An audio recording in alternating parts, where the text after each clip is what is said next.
September 1519. The explorer Ferdinand Magellan sets out on an expedition that will change the way we see the world forever. As Columbus before him, he too is seeking a western sea route to Asia and the legendary Spice Islands that hold the promise of huge fortunes. For Europeans, spices from the other end of the world are worth their weight in gold. Magellan's obsession leads his crew to distant shores on which no European has ever set foot. In the end, the tragic journey will turn into a triumphant testimony to the human drive to explore the unknown and mark the beginning of a global colonization whose terrible consequences are felt even today. After 3 long years, only a handful of survivors returned to Spain on a ship laden with spices and carrying final proof that it is possible to circle the globe. After this seminal accomplishment, the world would never be the same again.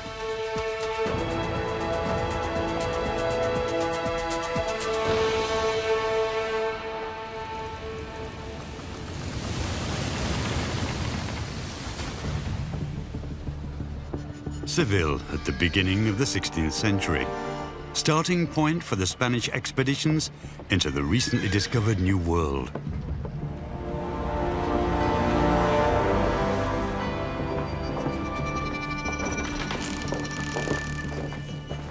The Portuguese soldier and seafarer Ferdinand Magellan tried in vain to convince the King of Portugal of a new sea route to the Spice Islands.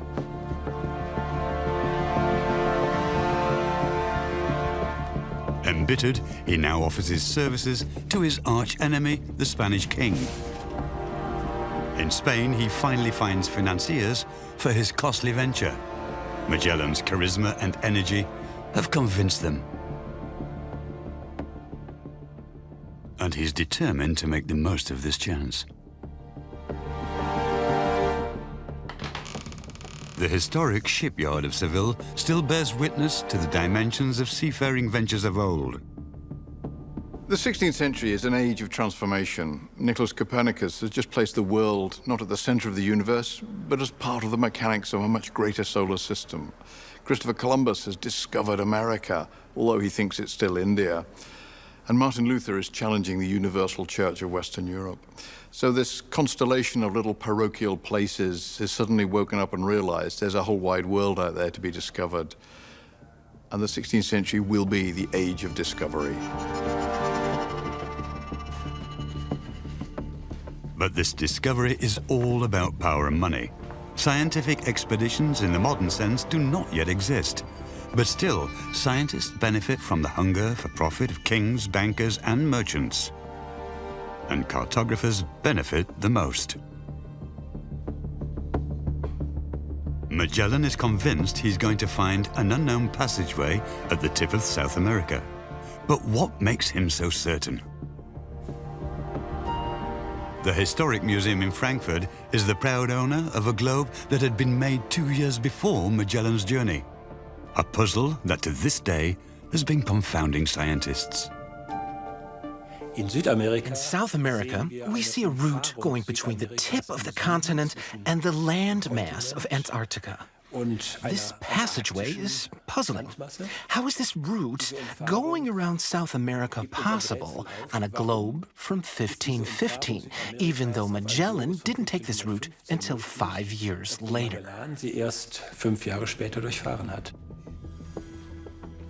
With every ship returning from the newly discovered worlds, certainty about the true shape of the Earth grows.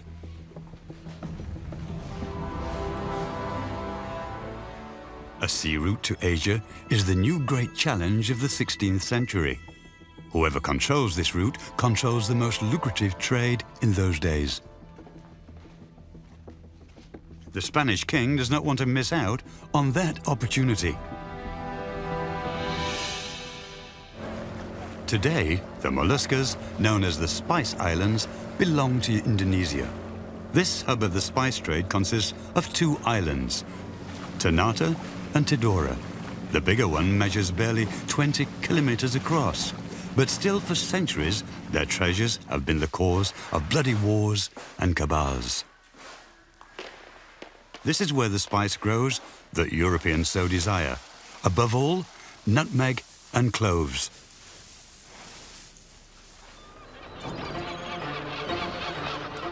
In Seville, Magellan is pressing ahead with furnishing the fleet. 5 ships are fitted out and a crew mustered. A seasoned sailor from the Basque region is also on board. Next. Name? Sebastián Elcano, Home and training? bosun, from Guitaria. Little does Elcano know what role destiny wants him to play on this voyage. It is an expedition he will embark on as a simple bosun. But in the end, he will be solely responsible for bringing it home successfully.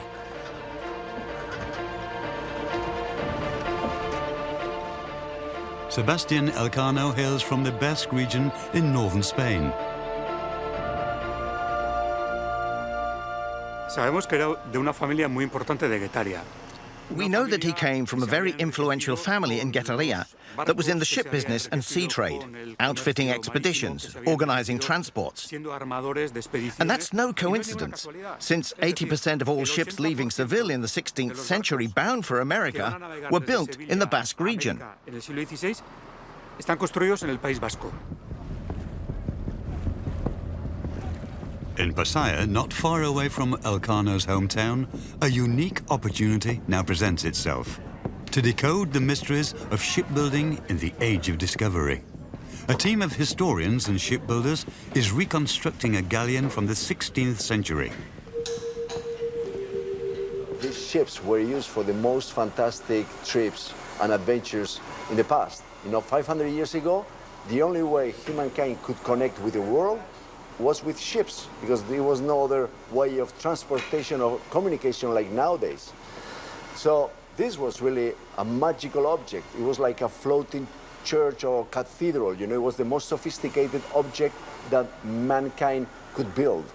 And still, it comes from few trees. You go to the forest with an axe, you cut the trees, and then with your work and your knowledge, you are able to build what is could be considered a spaceship. The forests bear witness to the impact of shipbuilding throughout the centuries. As the Basque Country is small, they had to manage the forests very wisely. And so they were keeping the trees in the shape they needed. So they leave them grow upwards like 2-3 meters, and then from that height they would grow branches in the shape they needed for shipbuilding.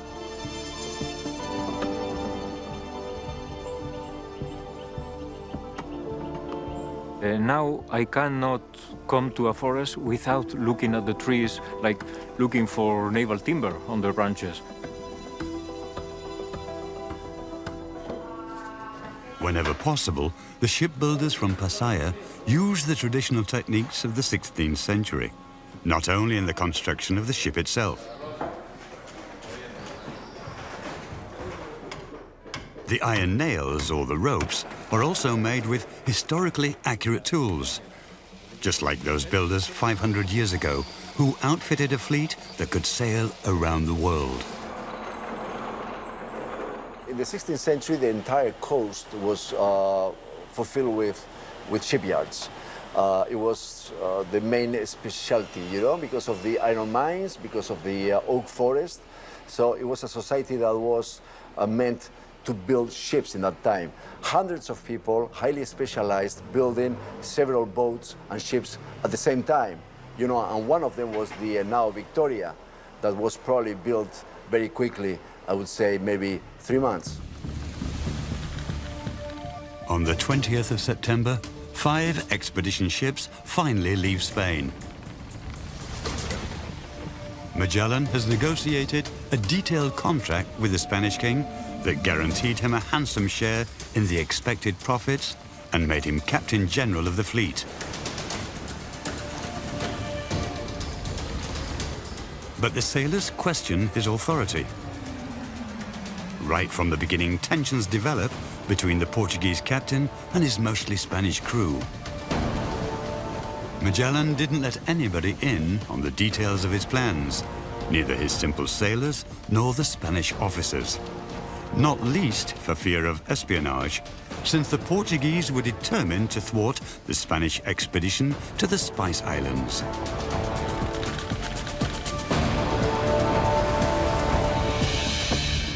Magellan is sailing in treacherous waters.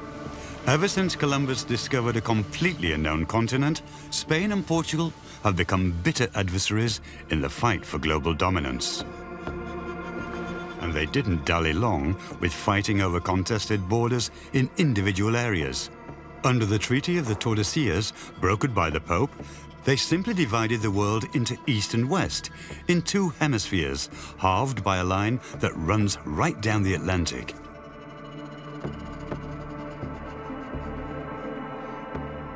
While this demarcation in the Atlantic clearly divides all territories discovered so far in Europe, Africa, and America, nobody knows exactly what the situation is on the other side of the globe. And that's exactly where you would find the Spice Islands. So, this line carries dramatic consequences, since both Spain and Portugal lay claim to the molluscas and their riches. Magellan's mission is to find a direct route to the islands via the Spanish half of the world.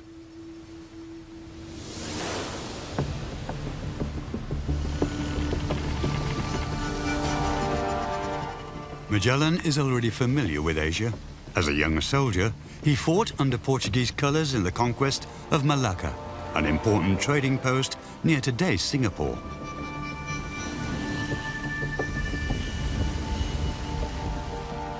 He brought a Malay slave home from this voyage, Enrique, who accompanied him for the rest of his life.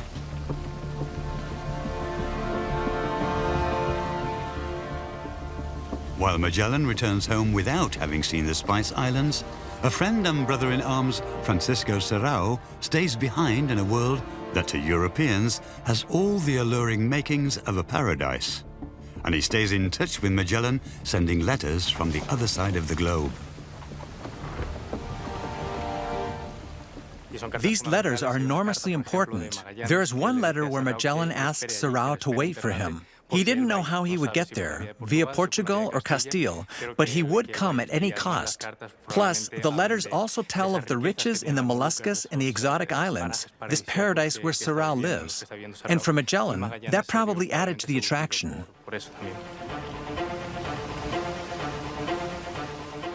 Finally, Magellan's fleet finds the winds to carry them across the Atlantic.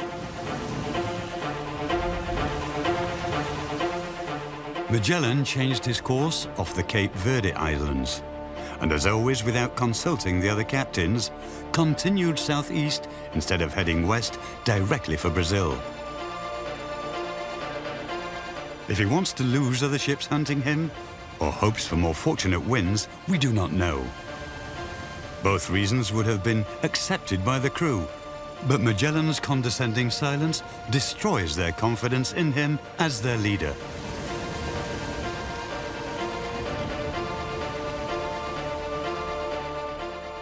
He reaches South America after 2 months, and another 2 months later, he believes he has realized his dreams. A huge water passageway opens up towards the west.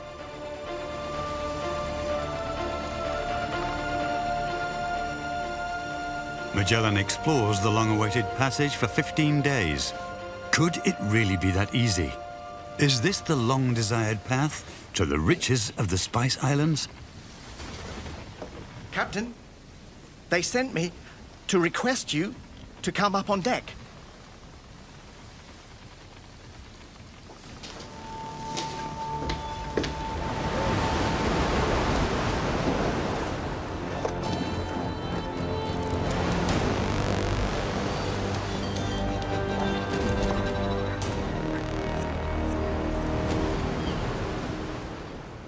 Magellan has gambled everything on finding this passage to the Pacific. But the water on which the ship sails is not an ocean. Magellan was disappointed to taste fresh water, a sign that they were in the huge mouth of a river, denying them a passage. They had to turn around. Today, we know it was the Rio de la Plata, where seafarers had been before and said they saw no land, so it had to be a passage, something Magellan also assumed. And so the puzzle of the route on the Schöne globe is finally solved.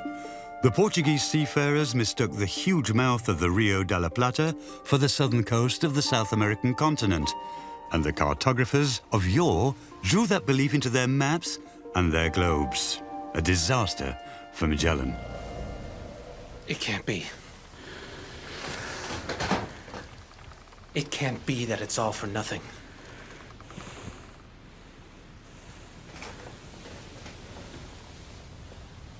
The charts are wrong. Forgeries, maybe. But a passage does exist. It must exist. Magellan is pushing his fleet farther and farther into uncharted worlds. No sign of a passage. With every bay they explore, the disappointment grows. The climate becomes colder and rougher. Winter has begun in the southern hemisphere.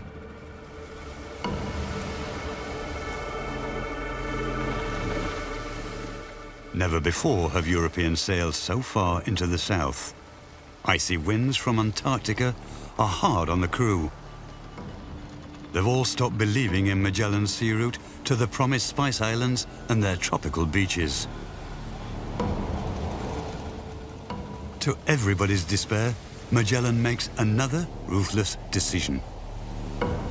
So at the end of the first year's voyage, they've reached the Bay of St. Julian down on the south coast of America, and Magellan has to tell his people, who are exhausted, weary, and slightly frightened at being beyond the map, they're going to have to stay there for the winter.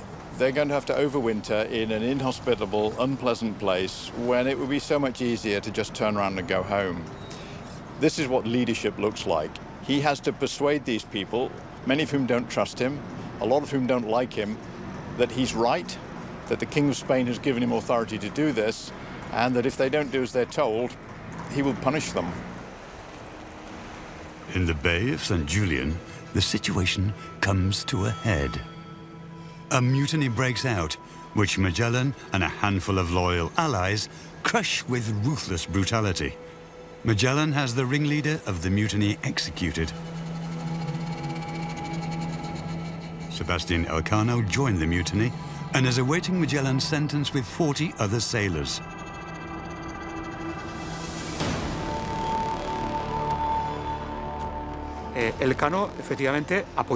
Elcano supports this mutiny against Magellan. We know that. And we also know how this mutiny ends. It looks as if Elcano was demoted, but unlike others, spared of any severe punishment.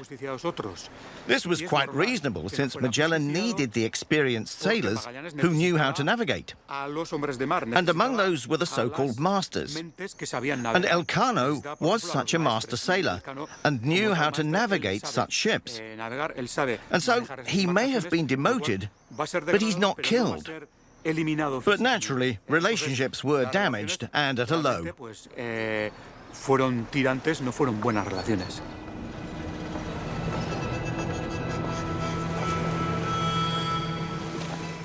Sebastián Elcano's demotion is the reason he disappears from any official records.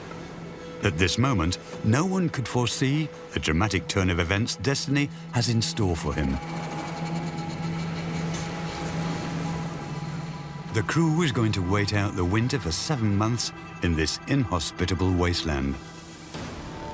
Everyone is relieved when Magellan finally orders their departure. A year has passed since they left Spain. Magellan knows if the passage is not found soon, everything will have been for naught.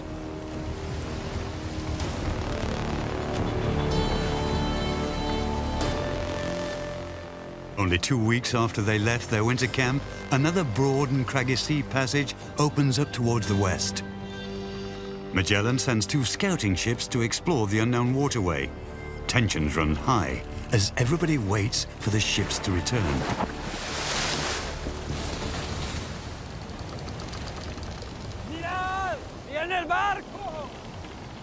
Magellan knows this is his last chance.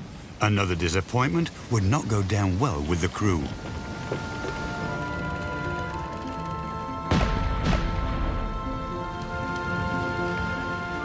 Senor, you understand what this means? Yes. We've just found the passage.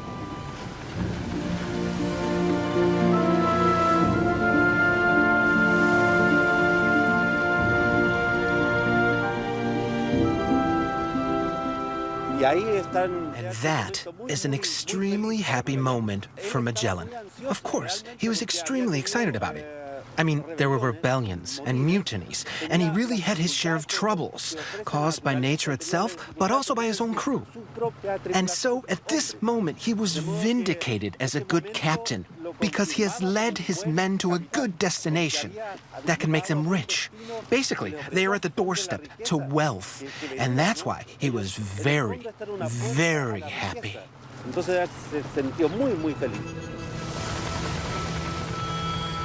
But this happiness doesn't last long. After another scouting mission, the San Antonio and her crew have gone missing without a trace. She was the biggest ship in the fleet, carrying indispensable equipment and vital provisions.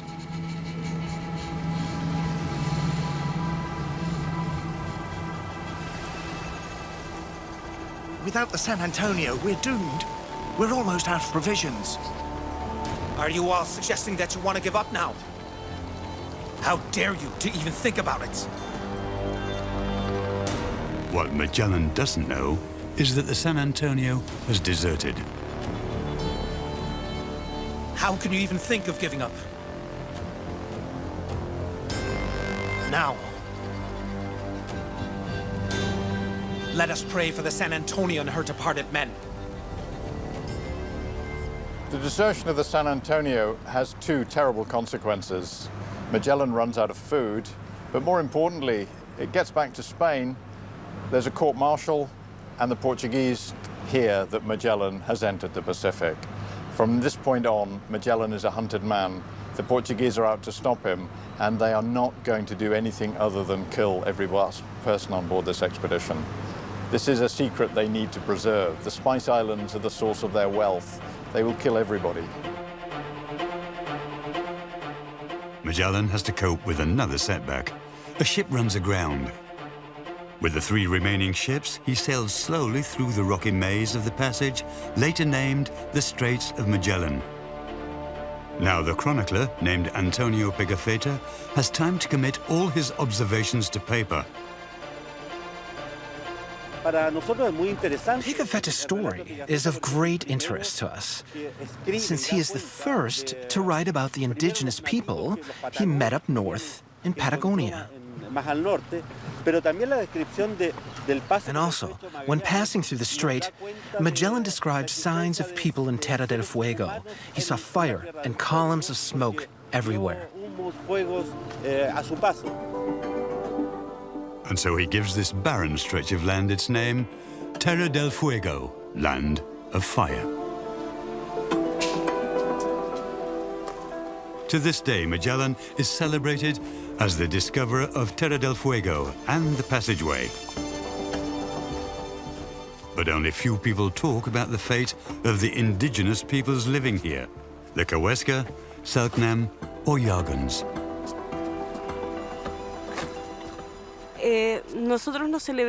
We are not celebrating the 500-year anniversary, since it marks the ensuing disappearance of ancient civilizations.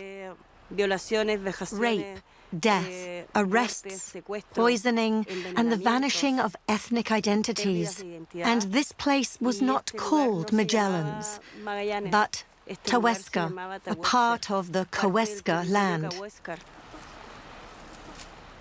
The Europeans have not discovered anything at all. They kidnapped the locals and dragged them to various places, even Germany, to be part of a human zoo.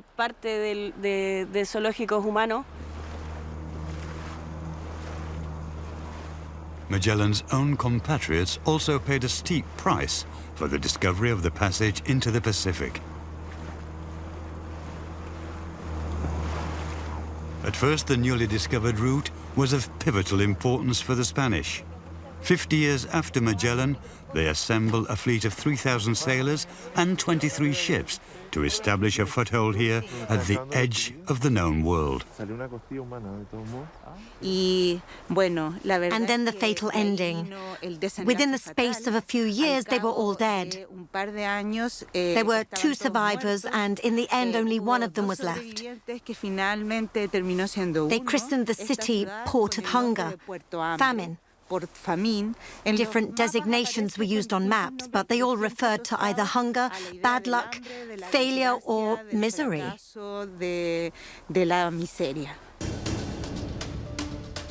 Magellan doesn't waste any time thinking about settling down.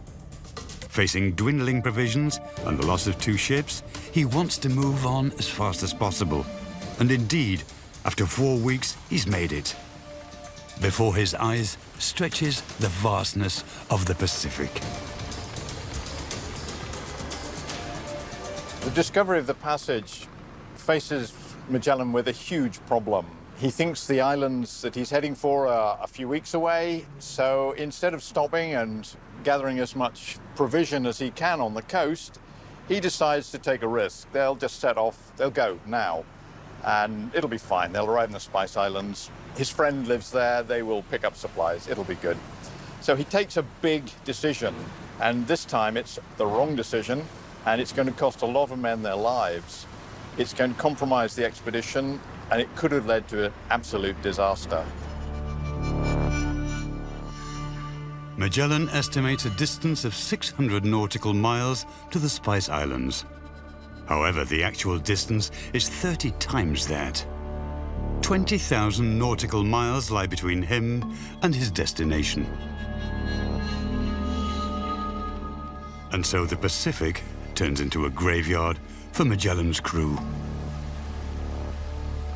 Pigafetta, the Voyage's chronicler, writes, "And we ate old biscuit turned to powder, all full of worms and stinking of urine which the rats had made on it, having eaten the good.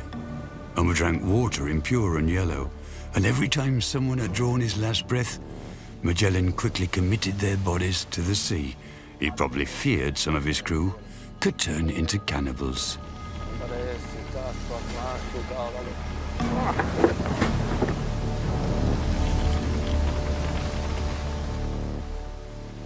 As before with the location of the passage, his estimations are completely off.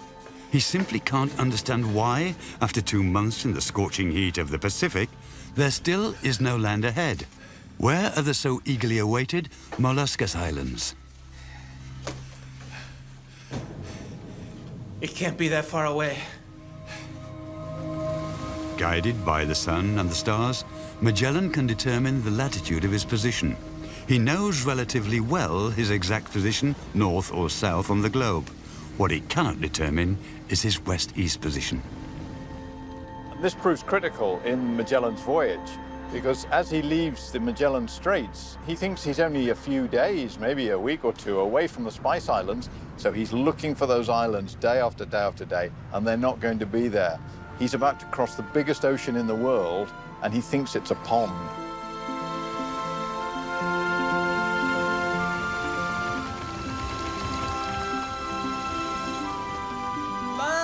Land ahoy! Land ahoy! Only a few days before they finally run out of provisions, the emaciated sailors at last make landfall. Their journey of hardship on the Pacific lasted for 100 days. On March the 16th, 1521, 1.5 years after their departure from Spain, the ship casts anchor at the shore of today's Philippines. For Magellan and his crew, the islands feel like heaven on earth, even though they still don't know where they have landed. But Enrique, Magellan's Malay slave, gives them an important clue. Sino kayo? Baharlika. Naintindihan niyo ako? Anong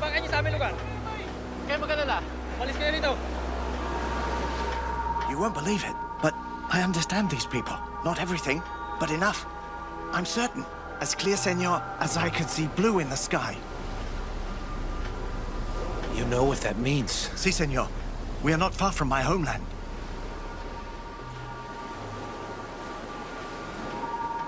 Magellan knows that he must be close to the Spice Islands, and that he is now within reach of the Portuguese who, coming from the west, also lay claim to the riches of this region under the Treaty of Tordesillas. The great problem with the Treaty of Tordesillas is they knew where the Atlantic was and they divided it very neatly down the middle. The problem was on the other side of the globe, nobody really knew how big the world was or where the line came. So nobody knew who owned the Spice Islands. The most valuable real estate on Earth was in unknown territory. Claiming it and owning it would be the key to success, but proving that would lead to many misfortunes along the way.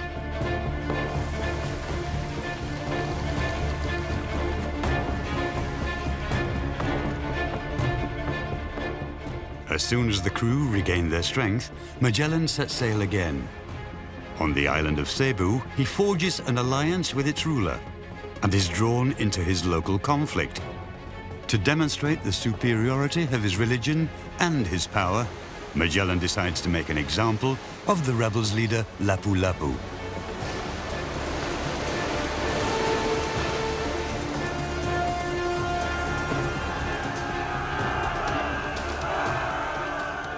Magellan wants to show his new ally the military superiority of his men and declines any reinforcements offered to him.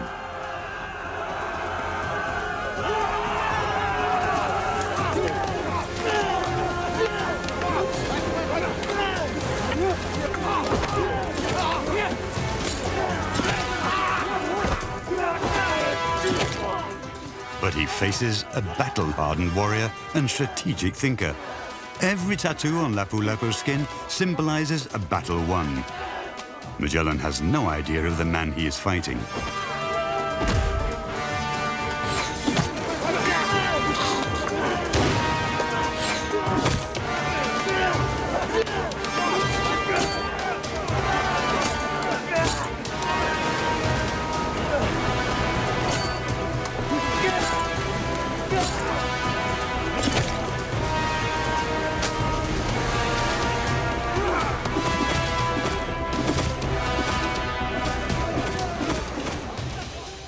On April the 27th, in the year 1521, Ferdinand Magellan dies far from home without ever having reached the Spice Islands. After Magellan's death, the Spanish leaders were ambushed, they were wiped out, and this left just one man standing who could really take the expedition back home again. It was the sailor Sebastián Elcano, the Basque. He was the man who would ultimately have to bring the expedition home because everybody else in a leadership role had been killed or had died. After the death of Magellan and most of the high-ranking officers and captains, Sebastián Elcano's greatest hour has arrived. After the mutiny a year ago in San Julian, this is the first time Elcano is mentioned again in official records.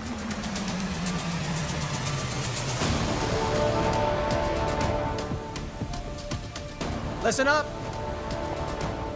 We are leaving these islands of doom. Let us now get to our final destination, onward to the Spice Islands.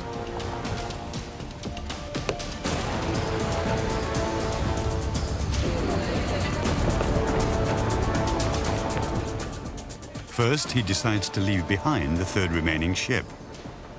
It is in such bad repair and unfit for the challenge of the voyage to come.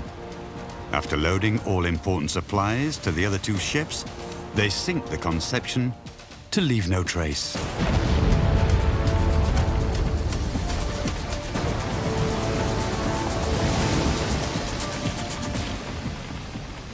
With the two remaining ships, the Trinidad and the Victoria, Elcano tries to find the Spice Islands for another 6 months, but in vain.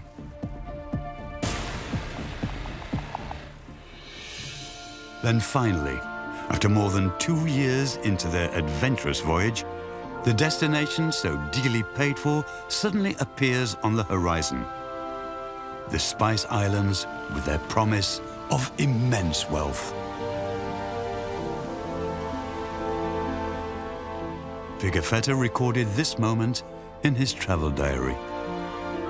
On Friday, the 8th of November 1521, we entered the port of an island called Tidora, and after anchoring in a depth of 20 fathoms, we discharged all our artillery. The memory of Elcano's arrival is still alive on the small island. The appearance of the Spaniards is the onset of a colonization that would last for centuries. When the Trinidad and Victoria entered Maitara Bay, they knew that the capital of Tidora was located here in Maireku. And that's why Sebastián Elcano ordered 20 cannon shots to honor them. Sultan Al-Mansur appeared, and he lifted his hands up. A long time before, he'd had a dream, and it came true. The Europeans, particularly the Spaniards, will bring prosperity.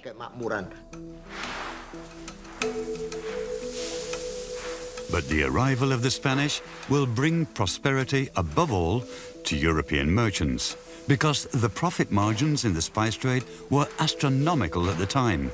The purchase price can easily be multiplied by 1,000 when selling. And so the small volcanic islands become the plaything of the Spanish-Portuguese struggle for a market monopoly. The Portuguese were already on Ternate in 1512.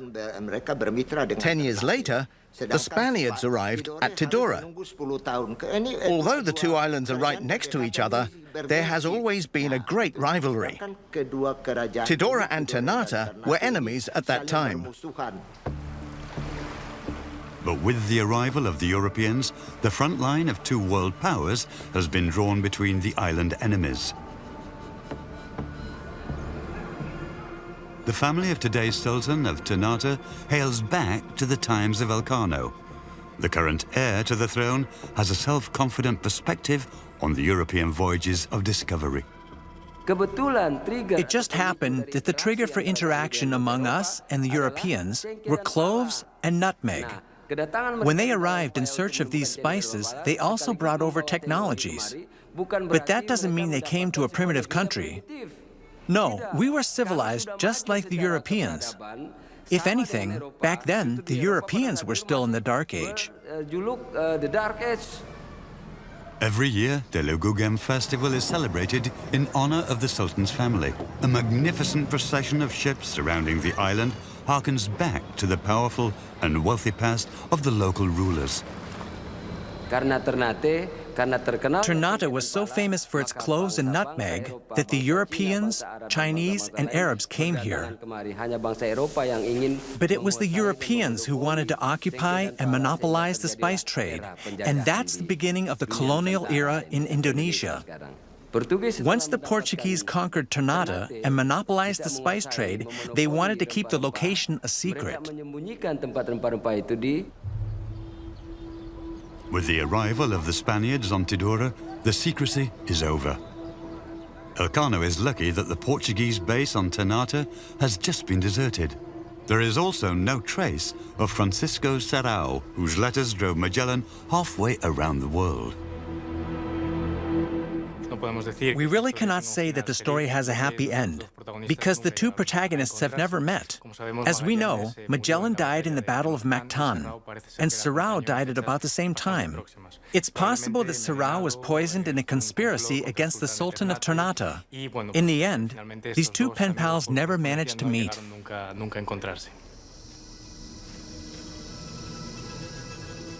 Elcano can consider himself lucky that the Portuguese trading post on the neighboring island of Ternate is deserted upon his arrival. But he knows the Portuguese fleet is hunting him and could show up at any time. So, the first order of business is to quickly secure the island treasures.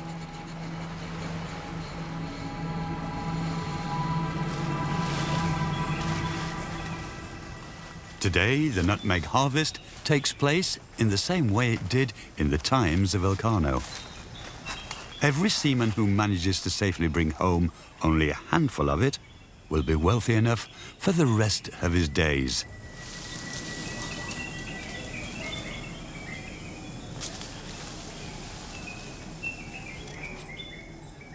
The amounts of cloves and nutmeg Elcano and his crew lay eyes on are more than they have ever dared to dream. Even today, spices are one of the most important sources of income for the population. Antonio Pigafetta writes in his report that they succeeded in filling the holds of the two ships, the Trinidad and the Victoria, within only 40 days. And so Tidore became a Spanish trading center. And so Elcano is making good on a promise Magellan has made to the Spanish crown. He establishes direct trading relations with the royal family on Tidore and wants to sail home as soon as possible. He reaches a decision of dramatic consequence. The Trinidad is supposed to reach home crossing the Pacific, while Elcano plans on sailing west for Spain on the now Victoria.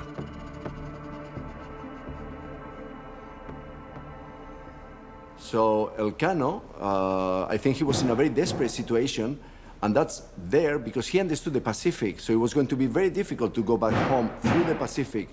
So it is only then that Elcano decided to face the circumnavigation of the world. Elcano knows they must sail halfway around the world through Portuguese sovereign territory, and the hunt for them has already begun.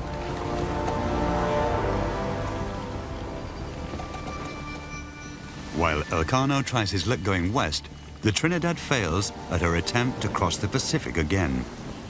Violent storms batter ship and crew and force their return. Utterly exhausted, they try to go back to the Spice Islands. But in the meantime, the Portuguese fleet has arrived there, a catastrophe for the Spanish. So the Trinidad had to return very damaged by the storms to the Spice Islands, and she was right away captured by the Portuguese. And they took her near the fortress to take all the valuable items like the anchors and the mast and the sails, and also part of the timber of the ship to build that fortress. Afterwards, the Trinidad sank right there, very close to the shore. We had a very fair idea of where she can be, and I hope that she will be found.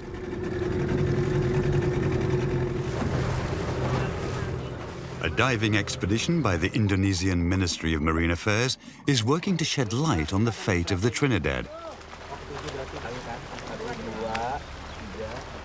We want to find the coral reef in front of the port because the archive mentioned that the Trinidad smashed the coral reef, and then it caused a storm, and then so we have to find the reef first. So we will have a clue where the Trinidad sank. The search is made more difficult by the fact that the seabed has sunk considerably since the 16th century. Thereby, the remains of the former Portuguese fort are not located at the shore anymore, but at the bottom of the sea. So our diving team, they mentioned that underwater they found like a structure, the ruins, looks like similar with the Castella fort, and also they found like a passage or a tunnel, the channel underwater between the reef. It's likely that the bigger ships had to anchor outside of the reef. Only small dinghies were able to shuttle back and forth through the man-made breach to unload the ships. So later on we can do the things to prove this is a part of the Castella fort or not.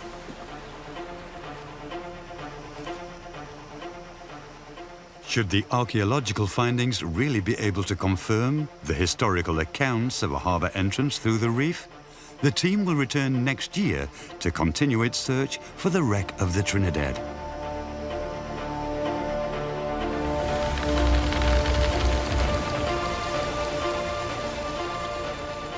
Elcano doesn't know that he is now the expedition's only hope.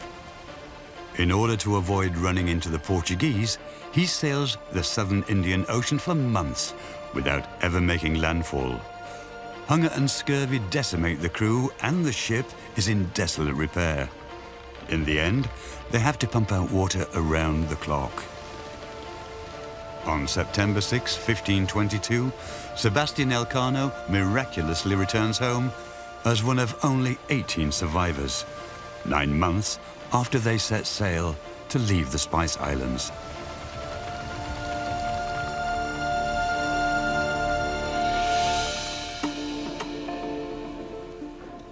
To date, the first circumnavigation of the globe has been associated with the name Magellan. But what about Sebastián Elcano, the man who actually sailed around the Earth? Some years ago, a unique written document turned up in a private Basque archive. It was really emotional because within 4 or 5 seconds, I realized that it's the letter from Elcano, that it's the original letter. What shall I say? I start sweating. And all the people in the archive standing around me. I'm holding the letter and say, look what I've found. How can it be possible that the letter is now being found after several centuries? I mean, everybody believed it to be lost. A handwritten letter that Sebastián Elcano sent to his king upon his return. You can't just read this like, we sailed around the globe, and then we were here and there. No, no. He returns with a ship so ravaged that it was just about to sink. That's how damaged it was. A week longer and it goes down. The ship is loaded, but absolutely ruined.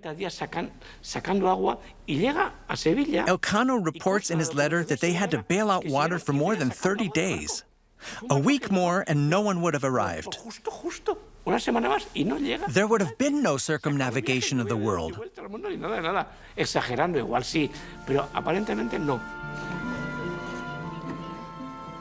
Elcano and his crew are rewarded handsomely.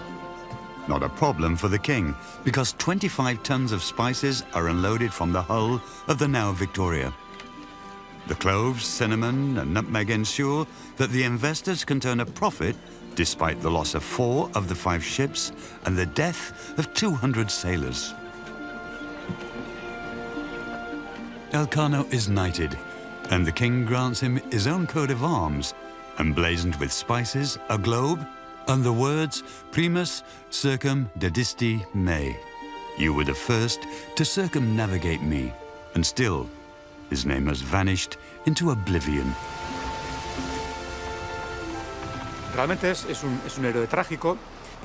He is indeed a tragic hero.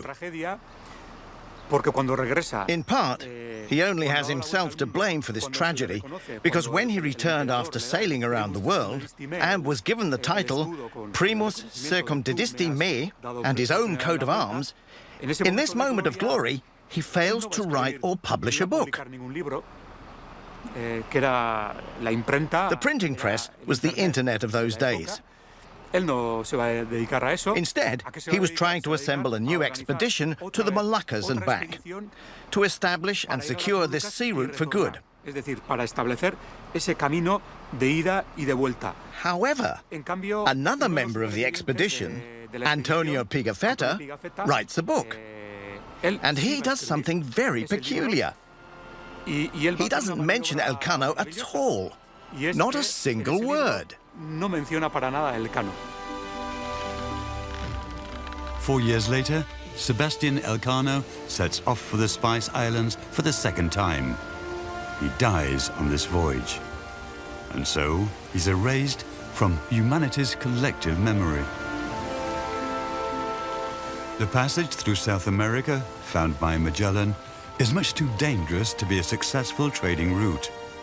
And in spite of having exacted so many sacrifices, King Charles V sells the Spice Islands to the Portuguese at a low price only a few years later. But nonetheless, the voyage of Magellan and Elcano changed our understanding of the Earth and its shape forever. Even at the end of the expedition, with only 18 crew left standing, these men are still recording data in their logbooks. They're taking an accurate record of every single day, every single position. And when they get back to Seville, they realize they've lost a day. And that information is priceless. It proves that the Earth is round, that it's rotating through space, and this breakthrough changes the way 16th century men see the Earth. They begin to understand what's going on. They begin to understand our place in the planetary system, not just the size of the Earth, but the place of the Earth. That perhaps is Magellan's greatest legacy. Awareness of the true shape of the Earth is the beginning of what we call globalization today, with all its good and bad consequences. 500 years after Magellan, the once immeasurably large planet is perhaps a little bit smaller.